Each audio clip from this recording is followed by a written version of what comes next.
conhecimento a vocês, vocês autorizam eu gravar a conferência. Tudo bem? Tudo bem. Ok. Formalidades. Então, como eu estava falando, a glândula salivar, as glândulas salivares maiores, elas se dividem em três. São três pares de glândulas salivares maiores. A glândula parótida, a submandibular e a sublingual. E essa diferença, ela não é só anatômica, nem em questão de localização, mas ela é em questão histológica. E vocês vão ver aqui, eu trouxe a parte anatômica e histológica, porque elas são diferentes. Isso é muito importante vocês entenderem. Falando primeiramente aqui da glândula parótida, ela é a maior glândula salivar, e ela é principalmente constituída de ácinos serosos. Aqui está errado, deixa eu já consertar isso aqui. Ácinos serosos, que vocês conseguem ver aqui. Vocês conseguem ver o meu cursor? Sim, conseguimos. Beleza, obrigado. Aqui é a cápsula da glândula parótida.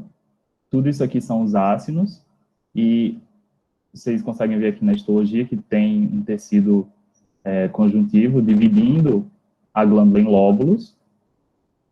E a principal característica da glândula parótida é que seus ácinos, eles são serosos.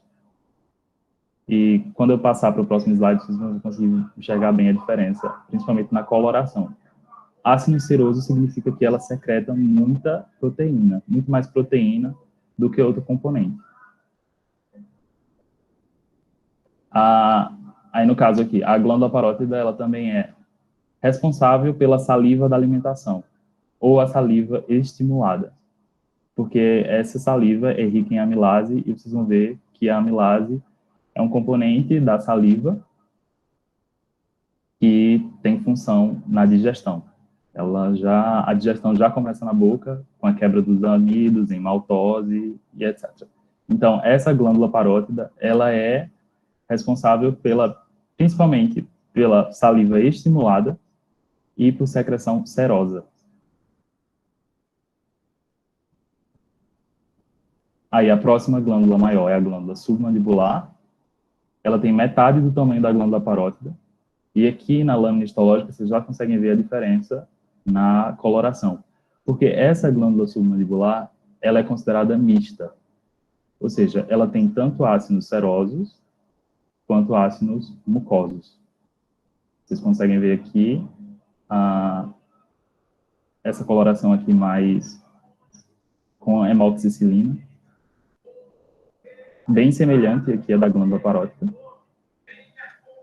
Então, essa coloração é serosa. E essa coloração aqui transparente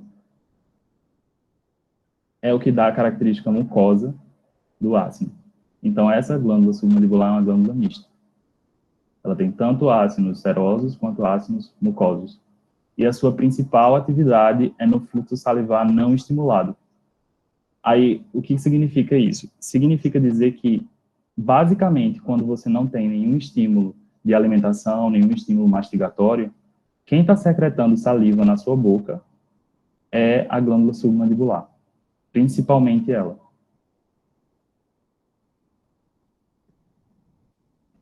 E aqui a glândula sublingual, que é a menor entre as glândulas salivares maiores, e ela é principalmente constituída de ácidos mucosos. Aqui também está errado. Ácidos mucosos. E vocês conseguem ver aqui, pela coloração da histologia, que ela é bem transparente. Então, muito importante, glândula sublingual, ácidos mucosos. Glândula submandibular, ácidos serosos e mucosos. Pode ser seromucoso, pode ser misto, pode ser seroso e mucoso, tanto faz. E glândula parótida, ácido seroso. E, como a gente tem um grupo das glândulas salivares maiores, a gente também tem um grupo das glândulas salivares menores. As glândulas salivares menores, elas se localizam, elas têm regiões específicas na nossa boca que existem essas glândulas. Então, são as regiões da borda lateral da língua, a parte mais posterior do palato, principalmente o palato mole. Essa região aqui é a região posterior, onde eu estou circundando, a região posterior do palato, principalmente o palato mole. A gente não tem glândulas salivares no palato duro, na região anterior, só na região posterior, no palato mole. Na mucosa labial, que seria essa parte aqui, a parte interna do lábio, tanto superior quanto inferior. E eu não sei se vocês estão vendo agora em patologia, mas existe uma patologia que se chama mucocele, que é justamente quando essas glândulas salivares menores são acometidas por um trauma e o ducto dela não vai para a cavidade oral e acaba ficando dentro do epitélio. E ela produz saliva dentro do epitélio, e aí, não sei se vocês estão vendo, vocês já viram, mas a mucocele faz um aumento na mucosa. E esse aumento é causado pela produção salivar da glândula salivar menor. Ela secreta 10% da saliva total. Então, se as glândulas salivares menores secretam 10%, isso significa que as glândulas salivares maiores secretam 90% do volume total. E são principalmente constituídas de ácidos mucosos, com exceção das glândulas de Ebner, que são as glândulas serosas linguais. Então, as glândulas salivares menores, a maioria delas são mucosas, exceto aquelas que ficam na língua, que tem a nomenclatura individualizada para glândulas de Ebner. E aqui um corte histológico, mostrando a vocês que essas glândulas, a glândula está aqui, as glândulas salivares menores estão, está apontado por GS. Elas são, aqui vocês conseguem ver, elas são transparentes. E esse tecido aqui é a mucosa palatina. Então, mucosa palatina, ácidos mucosos, glândula salivar menor. E aí agora a parte que eu queria mais focar essa aula, que é na secreção de íons, proteínas e fluidos, como que acontece para a saliva sair da célula e chegar na nossa boca. Como que faz para que ela tenha essa composição. Primeiramente, essa é uma ilustração que mostra ácidos serosos e ácidos seromucosos. Aqui mostra os receptores que existem nos ácidos. A produção de saliva ela é mediada pelo sistema nervoso, tanto simpático como parasimpático, o que significa que esses receptores podem ser ou adrenérgicos, para adrenalina ou noradrenalina, quanto podem ser muscarínicos, ou seja, podem receber estímulos de acetilcolina. E isso vai depender do sistema nervoso que está mandando, do tipo de estímulo que ela vai receber. Então, aqui estão os receptores, aqui em roxinho, ácidos parotídeos, ácidos mistos, aqui em vermelho, célula mioepitelial, que tem uma função específica, mas eu não vou focar muito. O ducto intercalar, que é a saída do ácido até o ducto estriado, esse principal aqui. E tem o ducto excretor, aqui embaixo, que é um epitélio de transição para o que ela vai encontrar na cavidade oral. Então, a formação da saliva primária. O estágio de produção da saliva tem dois, são principalmente dois. A formação da saliva primária e a modificação da saliva, gerando a saliva secundária. Vocês podem encontrar no livro assim. Então, isso se dá estritamente no ácido. Aqui, esse exemplo é do livro, ele está como se tivesse focalizado só essa região aqui. Então, ele ampliou essa região e você está vendo isso. Isso são os ácidos, aqui ficaria a circulação sanguínea, o interstício, e aqui seria o lúmen do ácido. Então, lá em fisiologia, a gente usa um pouquinho do conhecimento para saber que dentro da nossa célula a gente tem potássio, íons potássio. E o que acontece é que quando a célula recebe o estímulo, entra cálcio por meio de canais de cálcio e sai cálcio do retículo endoplasmático, fazendo com que tenha muito cálcio dentro da célula. E lá em fisiologia a gente sabe que o cálcio faz. Ele abre novos portões, ele faz, em outras células, ele faz contração, mas aqui o mais importante é que o cálcio tem um papel de abrir portões. E ele abre portões para cálcio e também abre portões de potássio, fazendo com que o potássio saia de dentro da célula. Mas ela não sai para o lúmen, ela sai para o interstício ou para a corrente sanguínea. Desculpa, meu cachorro está lá. Então, outro íon que a gente tem dentro dos nossos ácidos são o cloreto, aqui em laranjinha. E o cloreto, ele vai sair do ácido e ele vai para o lúmen do ácido. Também é mediado pelo cálcio. E é a saída do cloreto de dentro da célula para o lúmen que vai fazer com que sódio, o Na+, aí em vermelho, pelo diferencial iônico, vocês conseguem ver que o Cl é negativo e o sódio é positivo. Então, o que vai acontecer é que o sódio vai ser puxado para o lúmen do ácido e junto do Na+, vai vir a água. Então, o sódio ele não vem de dentro do ácido, ele vem do interstício ou da corrente sanguínea. E a água, sim, ela pode vir de dentro do ácido, como ela pode vir do interstício. Então, a configuração final é essa. Potássio fora da célula, mas não para o lúmen. E no lúmen, você vai ter, na saliva primária, sódio, cloreto e água. Tudo bem? Conseguiram entender?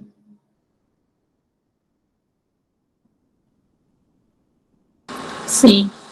Sim, já sei. Sim, é assim.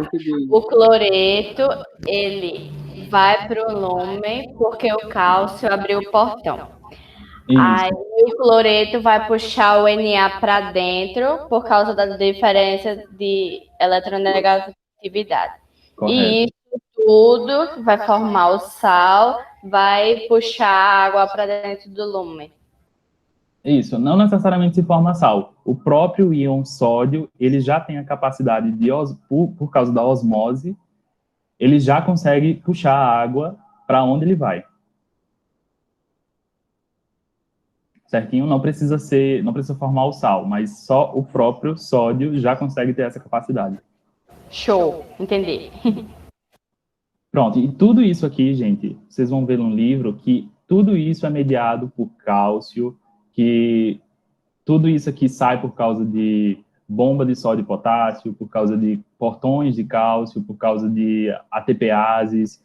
Tem vários portões que a gente já conhece por causa da fisiologia, mas eu preferi resumir porque isso aqui é o fundamental. E o resto vocês conseguem na leitura. Se vocês conseguirem entender isso, vocês vão, com a leitura, entender todo o processo. Certinho? Então, na saliva primária, em milimol, a gente vai ter uma concentração de Na+ de 145, de K+, potássio, 4, de Cl- 100. Basicamente, esses são os íons mais importantes de vocês entenderem que são componentes da saliva primária. E aí a saliva primária ela vai sair do ácido, vai para o lúmen, e do lúmen vai passar pelo ducto intercalar, e no ducto estriado, isso aqui acontece agora no ducto estriado, nessa porção aqui, vai acontecer a modificação da saliva primária, como os livros chamam de saliva secundária. O que vai acontecer aqui é muito importante, porque é essa saliva que você vai ter na sua cavidade oral. Você não tem na sua cavidade oral saliva primária, você vai ter a modificação da saliva primária. Então, lembra lá que a gente tinha sódio, cloreto e potássio e água. Então, o sódio aqui, ele vai ser reabsorvido. A célula do ducto estriado vai ser capaz de colocar o sódio para dentro dela. Então, ela vai retirar da saliva primária o sódio. O cloreto, mesma coisa. Ela vai retirar o cloreto da saliva primária.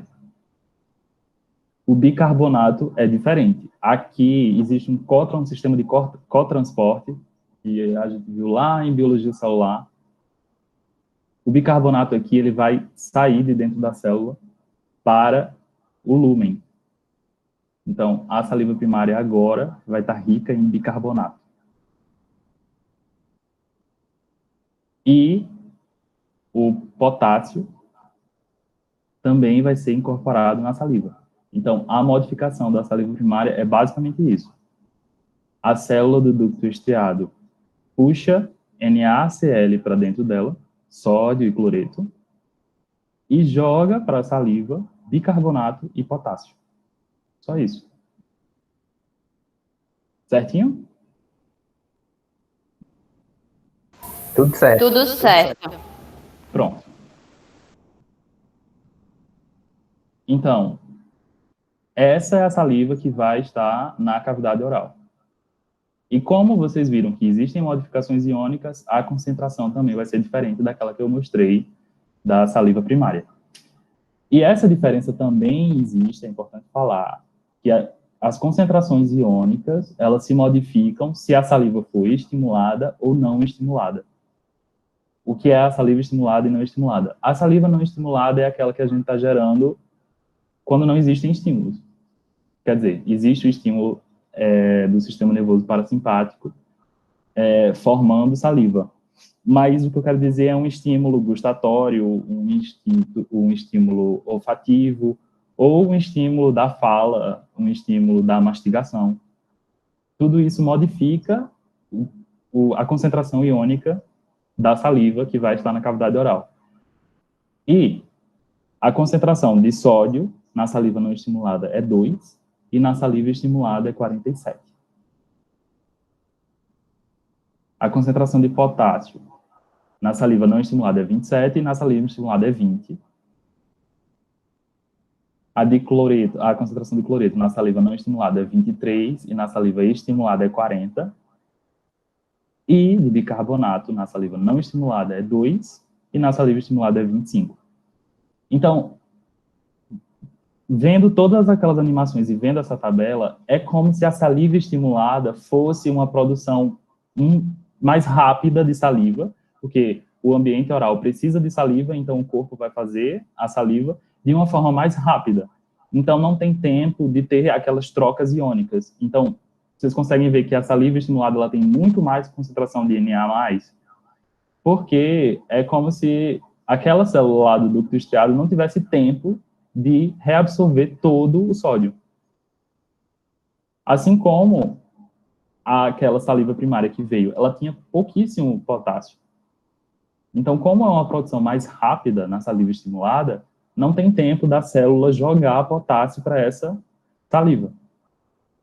Então, é basicamente isso. Essas concentrações, elas informam esse comportamento e essa concentração da saliva. É muito importante vocês saberem isso. Então, bota aí uma anotação, salva esse slide. É realmente muito importante. Pronto, o que a gente viu aqui foi só o componente iônico. Mas a gente precisa ter a ideia de que a saliva, eu foquei tanto aqui em sódio, foquei tanto em cloreto, em bicarbonato, mas tudo isso que eu falei é parte de apenas 1% da composição final da saliva, porque 99% da composição da saliva é água. O resto, 1%, é composto de eletrólitos, proteínas, glicose, produtos nitrogenados e outras coisas. Então, está aqui listado, basicamente, tudo que é parte de apenas 1% da saliva. Todo o resto é água. Então, se eu pudesse aqui dizer a vocês o que é mais importante, eu diria sódio, bicarbonato, fosfato, fluoreto. Isso aqui é extremamente importante. Sim, a nossa saliva é capaz de produzir fluoreto. Aí, por exemplo, a gente sabe da importância do fluoreto, que é na síntese de fluoridroxiapatita, na formação de glóbulos de fluoreto de cálcio, na sua forma livre, impedindo o ataque ácido direto ao mineral do dente. Por que mesmo assim a gente tem cárie? Porque, lembra, isso aqui é parte de 1% da saliva. É uma concentração relativamente muito baixa, quando você compara com uma cavidade oral que é sujeitada ao consumo de água fluoretada, à escovação com creme dental fluoretado, com a aplicação tópica de flúor. Então, a saliva, existe flúor na saliva, mas é uma concentração muito baixa. Por isso que a gente precisa fazer essa reposição de flúor, seja no dentista, seja quando a gente escova os dentes, ou quando a gente bebe água, o que não é o caso no município de João Pessoa. Mas, enfim, continuando. Isso aqui é tudo a parte dos eletrólitos da saliva.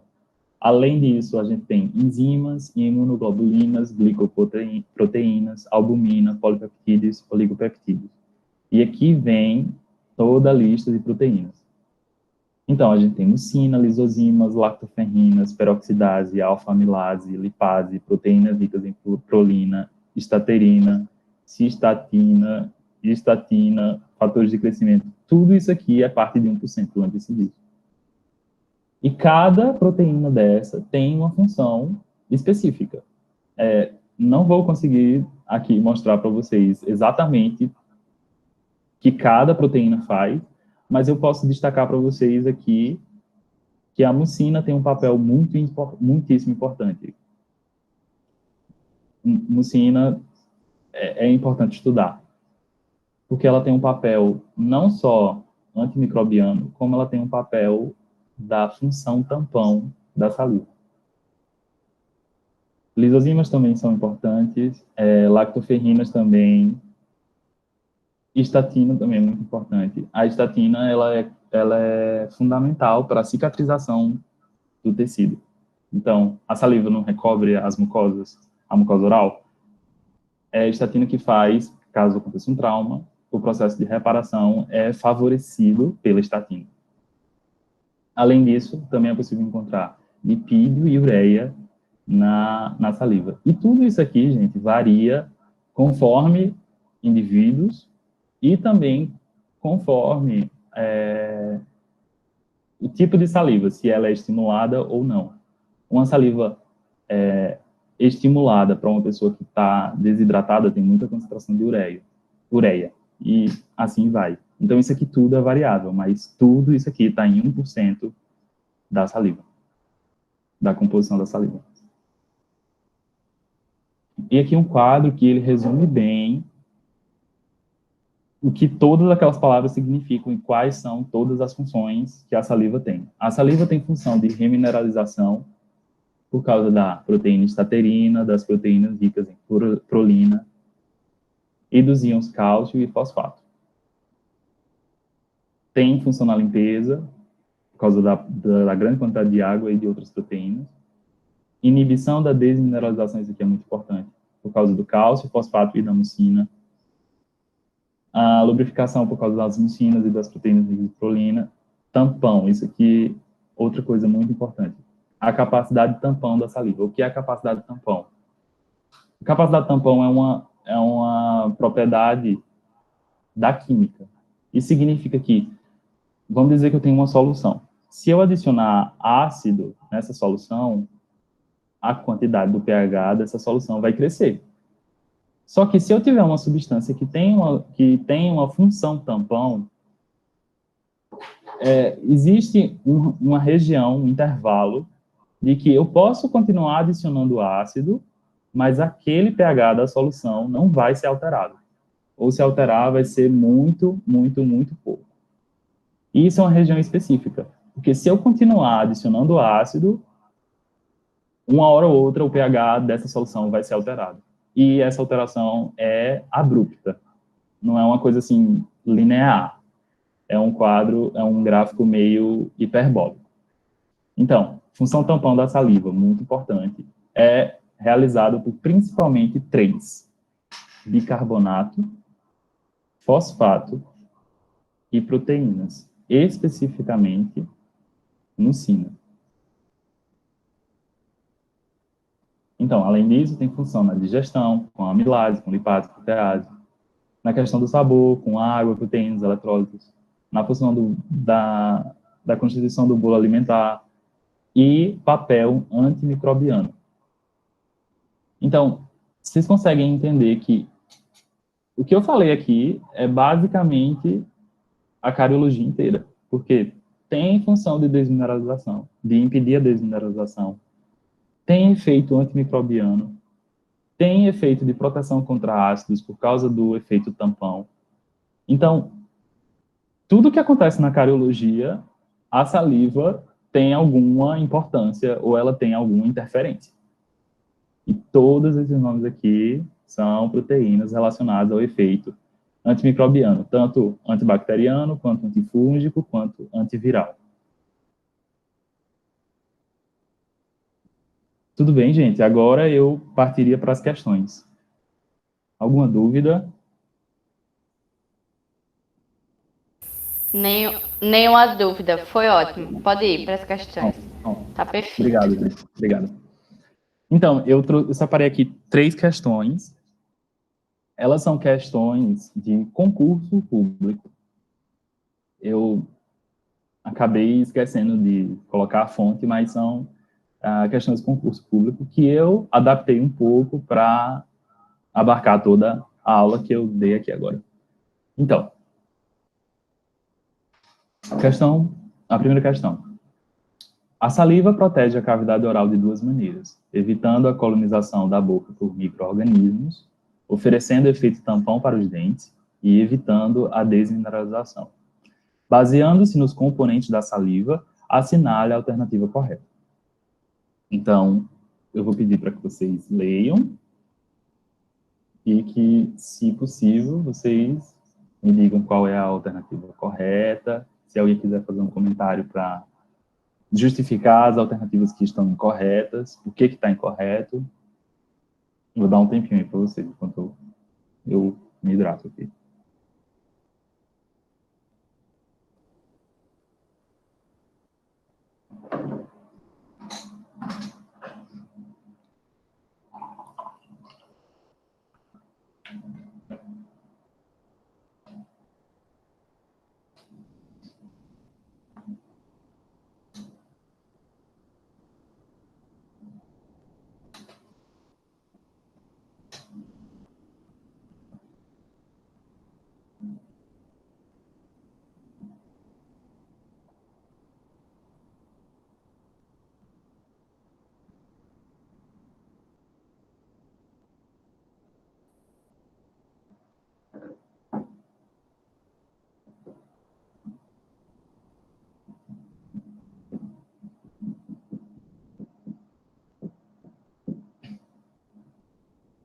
Chegaram a alguma conclusão?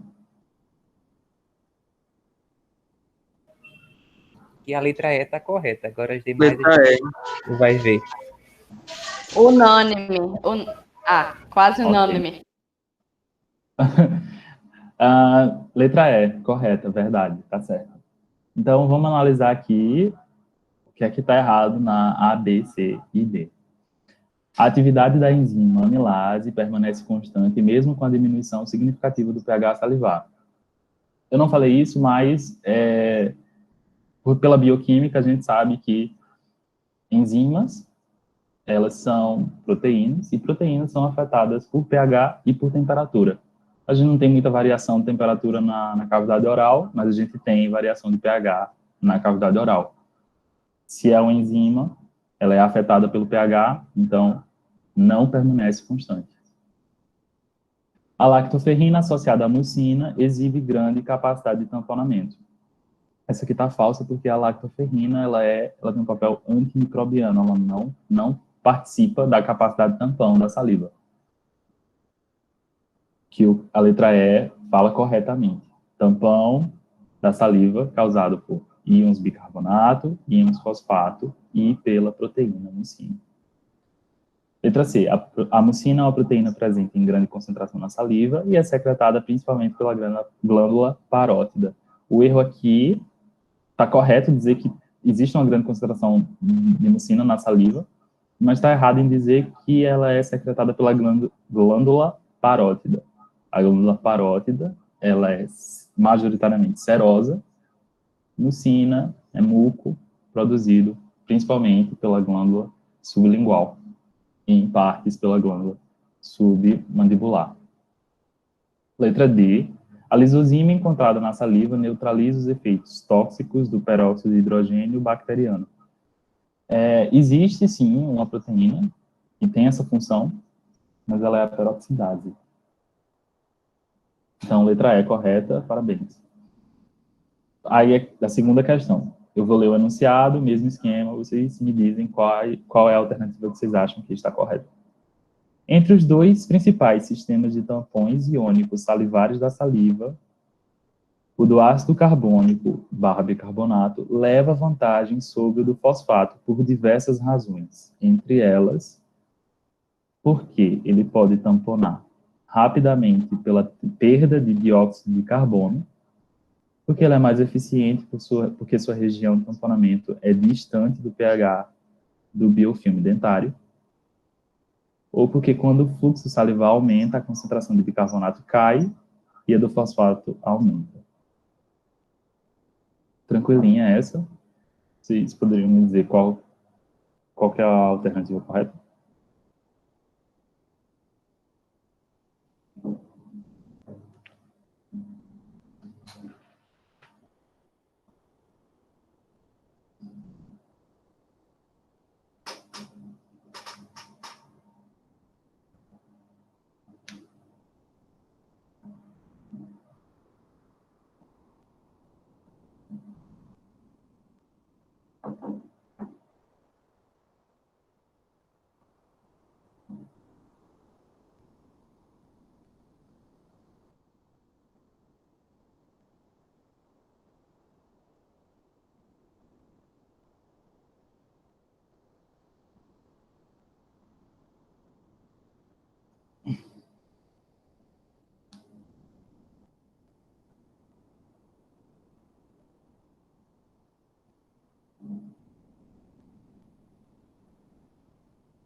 Letra E, 1 e 2 estão corretas.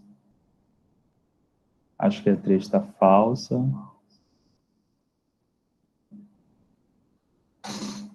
Letra E. Tá, vamos lá. Eu vou justificar quais estão corretas e quais... vou julgar quais estão corretas e quais estão erradas e vou dizer o porquê que está errado. Número 1. Está dizendo que o bicarbonato leva vantagem sobre o fosfato porque ele pode tamponar rapidamente pela perda de dióxido de carbono. Isso está certo, gente, porque o que acontece é o seguinte: o bicarbonato ele vem do ácido carbônico. E o ácido carbônico é uma molécula extremamente instável. Ela transforma-se rapidamente, ela quase nem existe na conformação de ácido carbônico.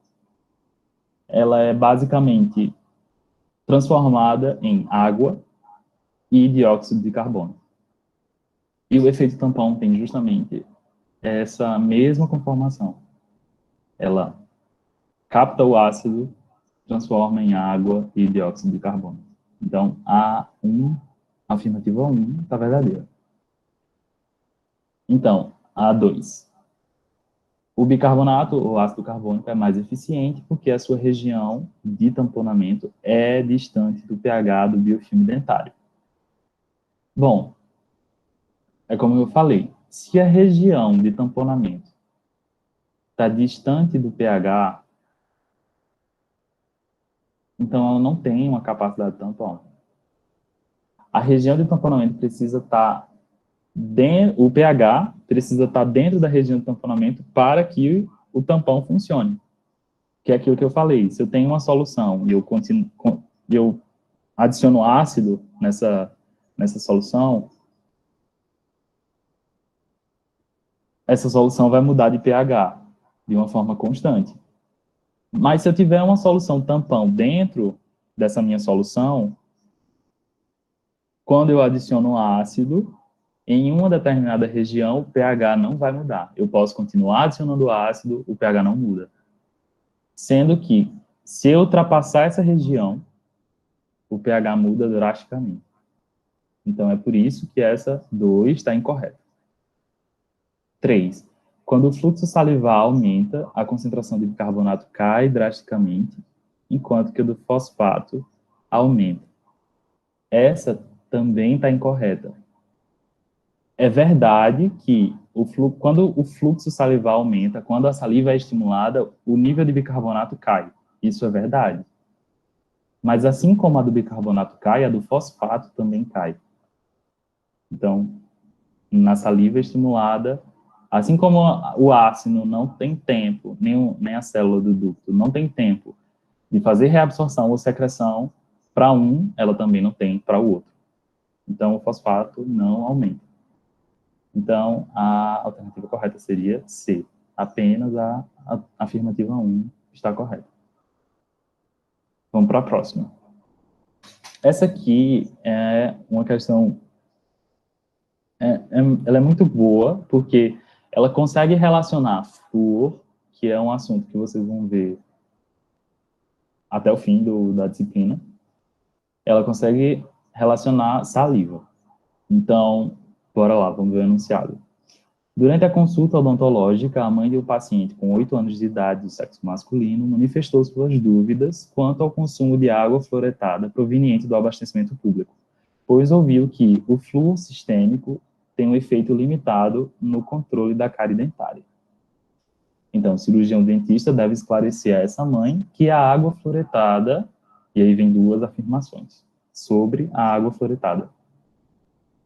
Água fluoretada, 1. Promove o aumento transitório da concentração de flúor na saliva, o que é suficiente para promover a precipitação de fluorapatita quando o pH do meio bucal apresenta nível crítico, o que corresponde a um pH de 4,5 para desmineralização do esmalte. 2. Permite que o flúor ingerido seja absorvido e, do sangue, retorne à boca da criança por meio da secreção salivar, promovendo a concentração de flúor na saliva mais elevada do que entre crianças que não ingerem água fluoretada. Então, as questões, elas trazem o julgamento da afirmativa e o porquê que ela está incorreta. Então, a letra A diz que ambas as afirmativas estão corretas. A letra B diz que a afirmativa 1 está incorreta porque o pH crítico, na verdade, tem um valor de 5,5. Letra C, a afirmativa 1 está incorreta porque, em caso de ingestão constante de água fluoretada, o aumento da concentração de flúor é também constante. Deixa eu já consertar isso aqui.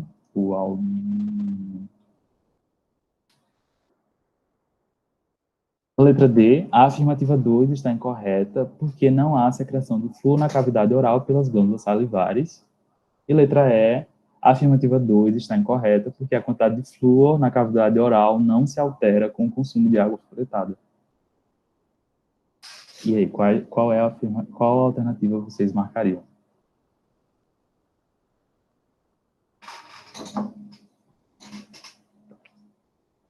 Letra B.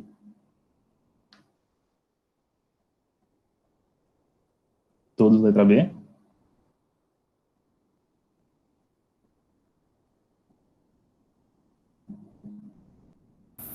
Eu acho que sim, letra B.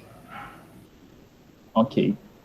Então, vamos analisar a letra B. A afirmativa 1 está incorreta, porque o pH crítico tem um valor de 5,5. Aí vamos voltar lá para o texto. Afirmativa 1. Promove o aumento transitório da concentração de flúor na saliva, o que é o suficiente para promover a precipitação de fluorapatita. Quando o meio bucal apresenta um nível crítico, que corresponde ao pH de 4,5 para a desmineralização do esmalte. Vocês viram nas aulas de histoquímica da Cari que o pH crítico corresponde a 5,5, isso é verdade.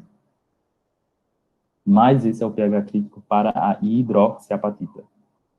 No caso aqui, a questão está se referindo à fluorapatita. E a fluorapatita, ela é a hidroxiapatita com a hidroxila substituída pelo flúor. E só essa troca de elementos químicos promove uma molécula muito mais resistente contra o ataque ácido. Ou seja, um ácido mais forte pode ter contato com o mineral, com essa fluorapatita, e ela não vai se desmineralizar. E o pH crítico dessa fluorapatita é realmente 4,5. Tudo bem?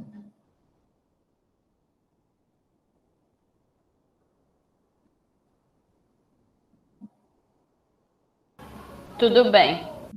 Entenderam por que essa afirmativa, a afirmativa 1 está incorreta?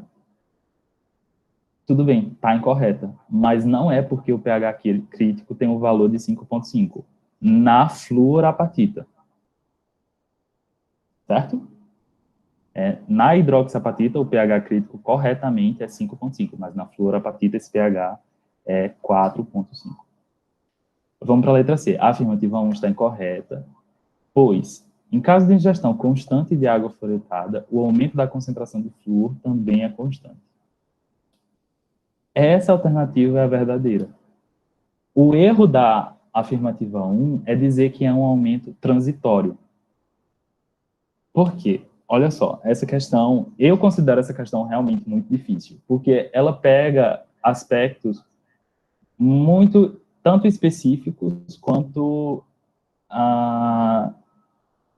que vocês também ainda não viram, que é a questão do flúor. Mas, já adiantando aqui, por que beber a água fluoretada é tão bom para a saúde bucal? Porque a água a gente está bebendo constantemente. Todos os dias a gente bebe água. Cada hora a gente bebe água. Então, esse ato de beber água vai fazer com que a concentração de flúor seja maior para alguém que não bebe água. Vocês conseguem entender que se eu tenho uma água fluoretada e eu tenho ingestão constante de água, a minha cavidade oral vai ter uma concentração de flúor muito maior. E essa concentração não é transitória. Só vai ser transitória se, por um acaso, eu pare de ingerir água fluoretada. No caso, sei lá, eu mude de cidade para uma cidade que o abastecimento não é fluoretado, ou, outro exemplo, sei lá, eu passe a ingerir água mineral que não tem flúor, enfim. Mas não é o caso dessa questão. Então, o que está incorreto na afirmativa 1 é que o aumento não é transitório, é um aumento que fica constante. Aí vamos para D. A afirmativa 2 está incorreta porque não há secreção de flúor na cavidade oral pelas glândulas salivares. Isso a gente viu hoje aqui, que está incorreto. Glândulas salivares secretam flúor, sim. A saliva contém flúor. E, letra E, a afirmativa 2 está incorreta, pois a quantidade de flúor na cavidade oral não se altera com o consumo de água fluoretada. Acabei de explicar, está incorreto. Uma pessoa que bebe água fluoretada tem muito mais flúor na sua cavidade oral, um nível muito mais basal e constante de flúor do que alguém que não bebe água fluoretada. Tudo bem, pessoal? Tudo certo, deu para entender. Tudo ótimo. Tudo Pronto, ok. Então, essas foram as referências que eu utilizei para fazer essa aula. São 2 livros que estão na biblioteca do SIGA. Esse aqui, Bioquímica Básica e Bucal. Ele é muito, muito, muito bom na parte explicativa. Ele explica de uma maneira muito, assim, ele traz detalhes, mas é uma maneira muito didática. Também tem esse aqui, o Fejerkov, a Cárie Dentária e Fisiologia de Tratamento, que também está no SIGA. Esse aqui, ele traz, basicamente, esquemas muito bons.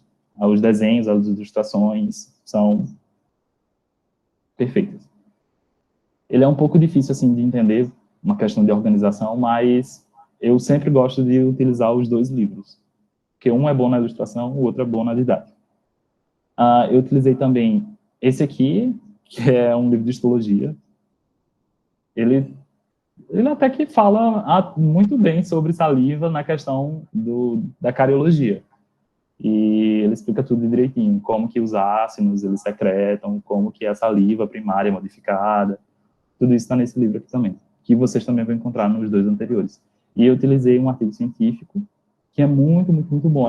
Ele é bem resumido, tem só 6 páginas, mas ele trata de tudo isso que eu falei hoje, desde a constituição até o que é que cada proteína faz, assim, com uma palavra ele diz. Lactoferrina, isso. Peroxisidase, isso. Mucina, isso. Não sei se o professor Fábio passou para vocês, mas ele passou esse artigo para a gente. E se vocês quiserem, se ele não passou, eu posso passar para vocês. É bem, muito, muito, muito bom. Eu super recomendo esse artigo. É perfeito, assim, para você revisar o assunto.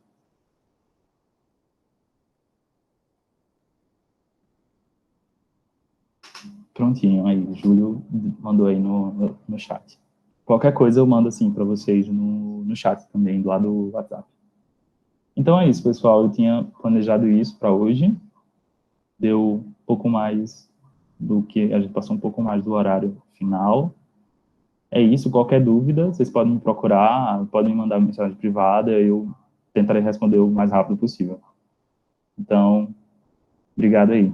Tchau, tchau. Até a próxima. Obrigado, Jocildo. Até a próxima. Até. Muito obrigado, Moraes. Até a próxima. Até.